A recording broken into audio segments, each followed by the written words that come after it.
Yes. I told myself that I didn't want to be to end up being an educated fool. There are a lot of graduates who are drug addicts. True. There are So, Mr. Moyo, the CEO. yes. What do we have here? So what we are holding on to, you are holding a poch kukuku rooster. This is a rooster. The difference between a rooster and a cock is that a rooster is a male chicken that is less than a year, and a cock is a male chicken that is above 1 year. So these ones are my roosters. I've recently introduced them. I want to test something with my hands. Myself, I'm holding a poch kukuku hen, which is to say this is a year and above. It's a hen. It's a female chicken that is a year and above. Then a female chicken that is a year, that is less than a year, is called a pullet. So this poch kukuku that I'm holding on to, it's a South African breed, which was created around 1950s by a scientist called Chris Marries. They have created this breed at the Potchefstroom Agricultural Research Institute, thereby deriving this name called Potchefstroom Kukuku. Kukuku, it's a color which is a white and black barring that you see on the chicken. So that is to say a kukuku. So what to watch for when you buy a kukuku? Not every chicken that is a black and white barring, it's a kukuku chicken.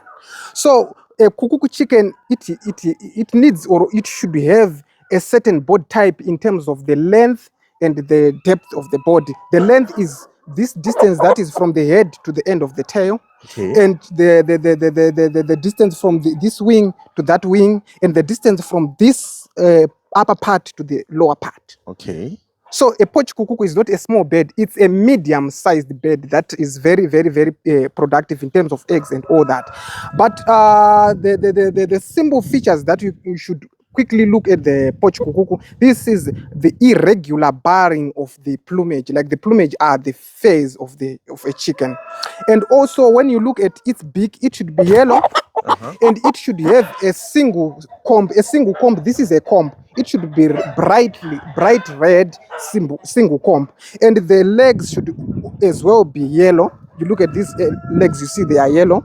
Same applies here. The chicken, the females should have also the irregular barring, but for the males they have a lighter color, and the females they have a darker color. That's how you can sex link them. To say, if you want to see if this is a male, you can actually see look at the plumage. The plumage is lighter as compared to the female is darker. So basically, this is a poch kukuku for you. It's a breed of our own creation in South Africa. So we should be proud of it, because it's an excellent egg layer. It's a very adaptable, or a well adaptable bird. And most people, they want chickens that goes brood and have a very good mothering instincts. This one is for you.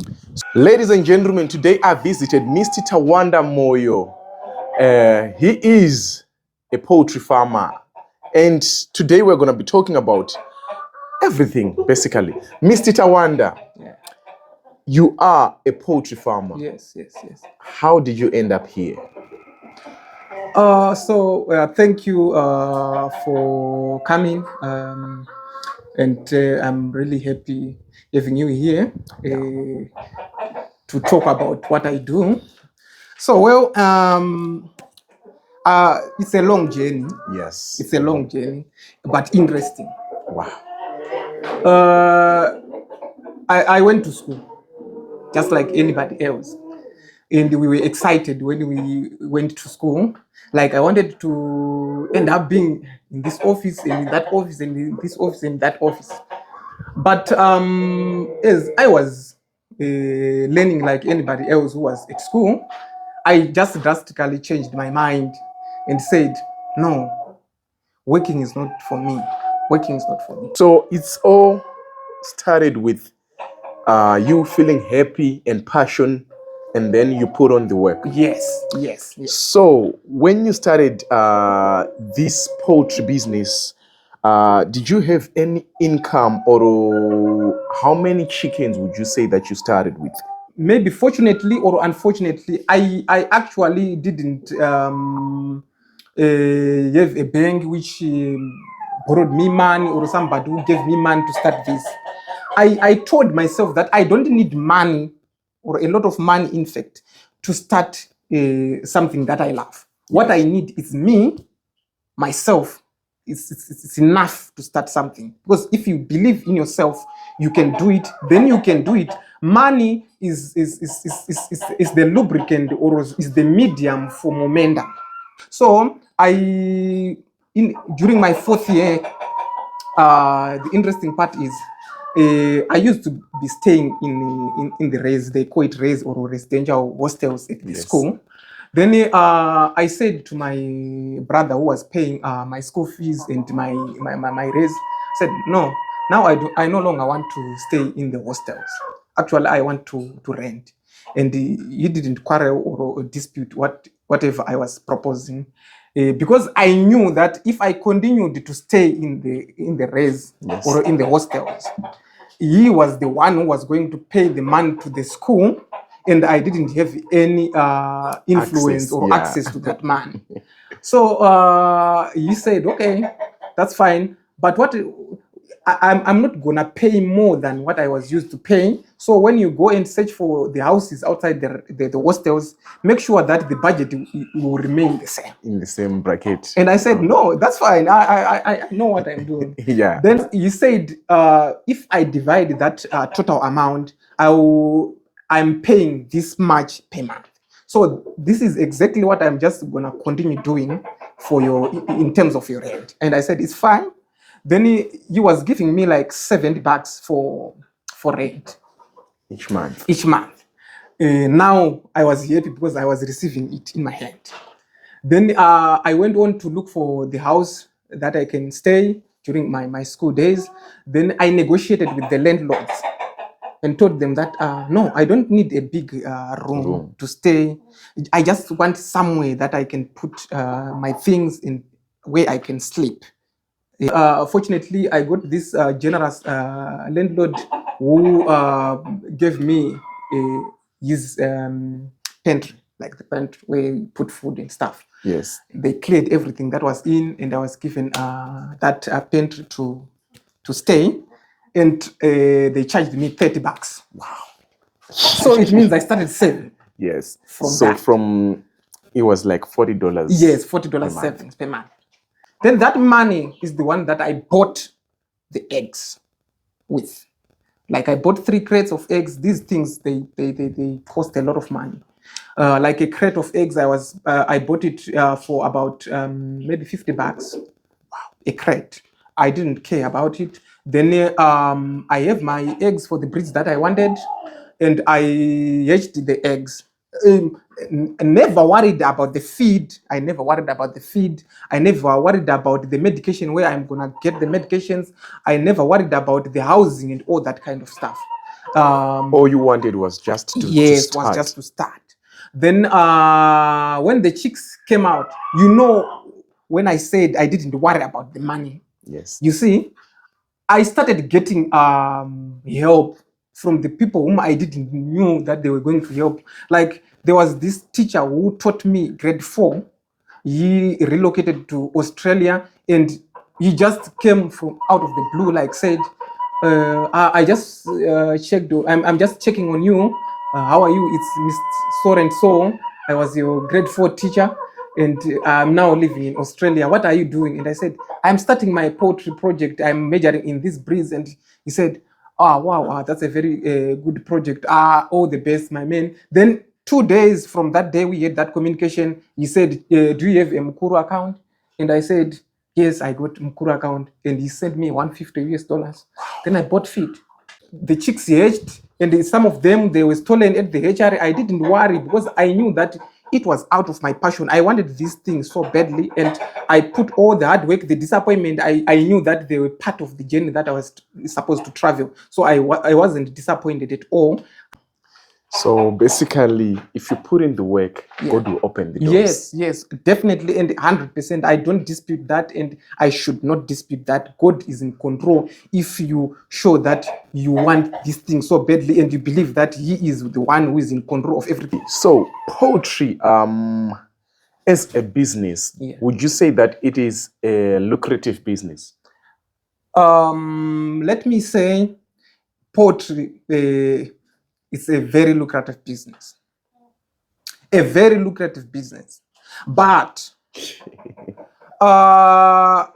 like any other businesses, if you get into the business because it is lucrative, or you are seeing gold, maybe the perceived gold in that kind of business, and that business automatically, it is going to be very difficult for you. That lucrativeness that you used to see before you get into the business will automatically disappear, because what you were seeing is the lucrativeness.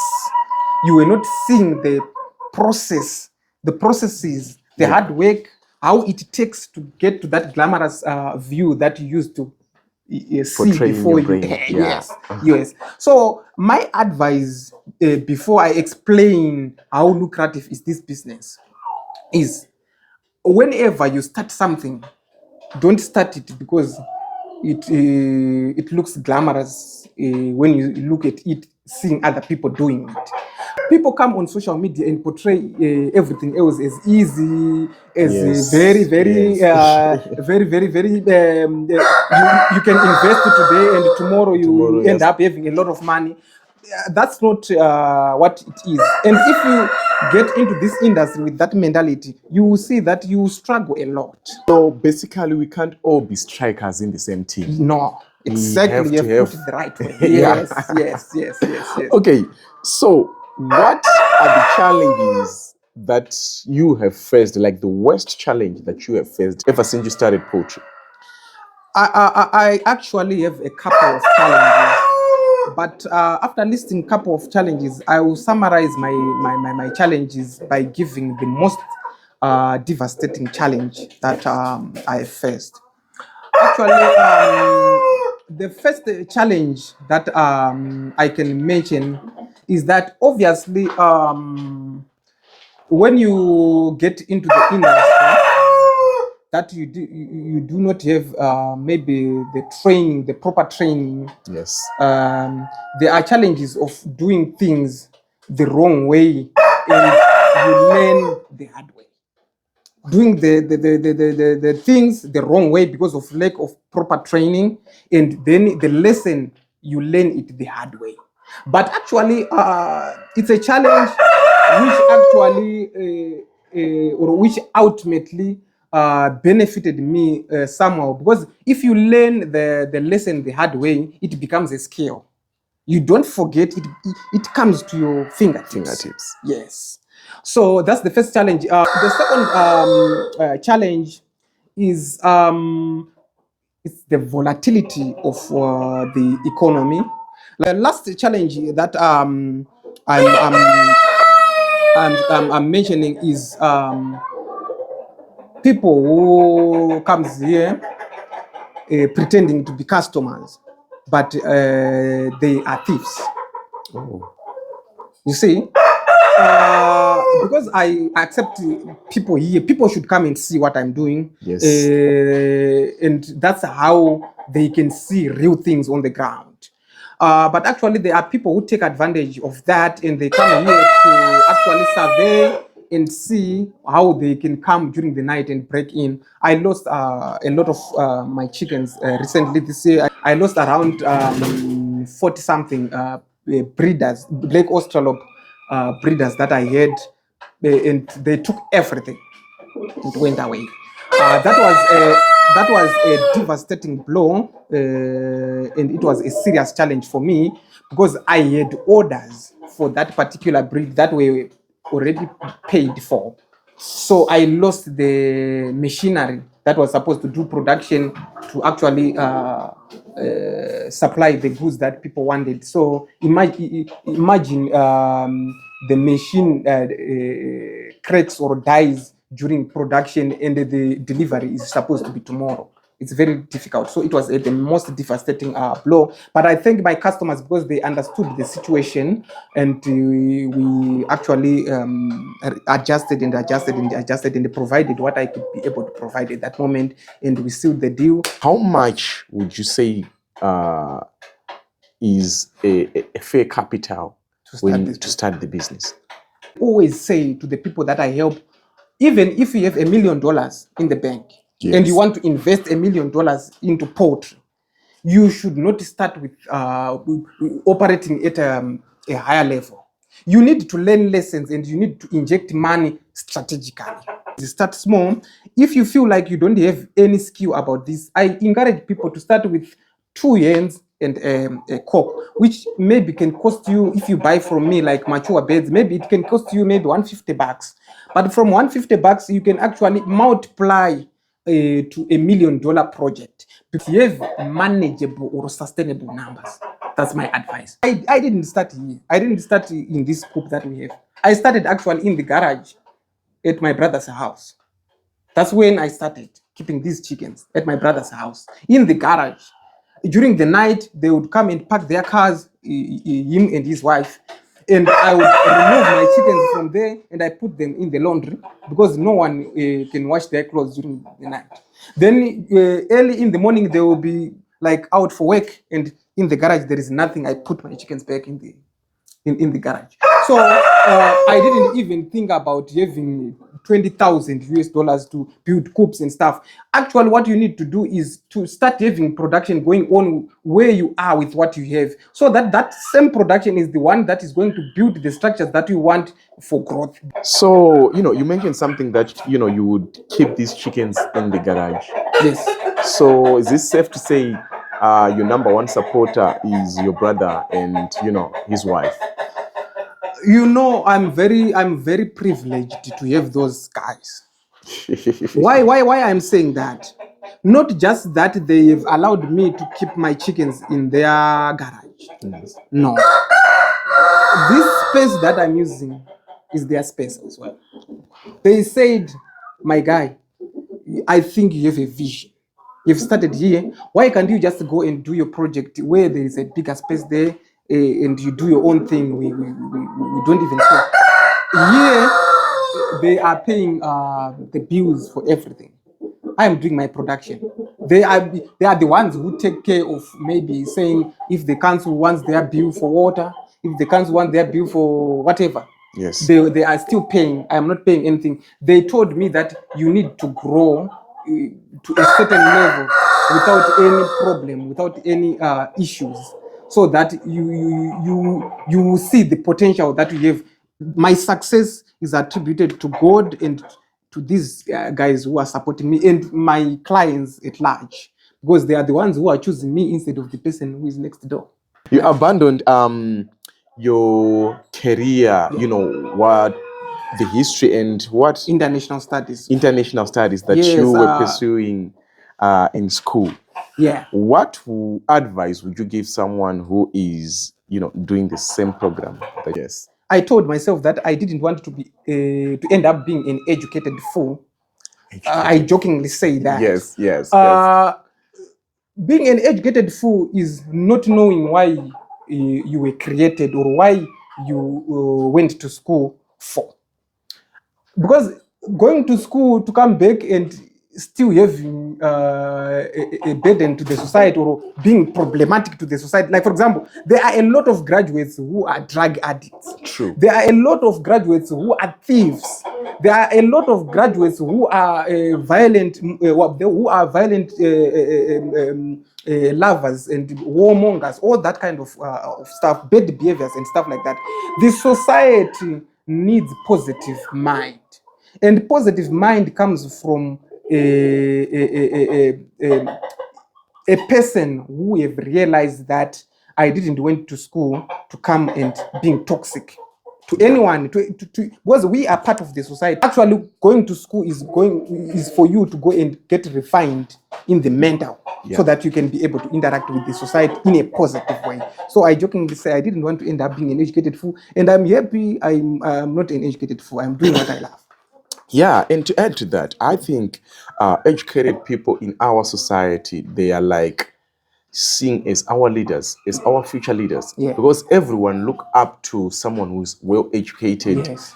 And what makes these people, I think, as you jokingly say, educated fools, is the pain and the hatred that was born from, you went to school for 4 years, Yes, like the university, yes, and you come back, yes, you can't find a job. yes, Or because you put your hopes in education, yes, and then the system failed you. yes, yes. So I think people who are educated really, really have a burden in society because everyone looks up to them. Exactly. So basically what we are trying to do here is to educate people who are in school, to educate people who are sitting at home, watching. Yes. So ladies and gentlemen, I think we have reached the end of our video. As you can see on the screen, it's the CEO's number. Yes. Yeah,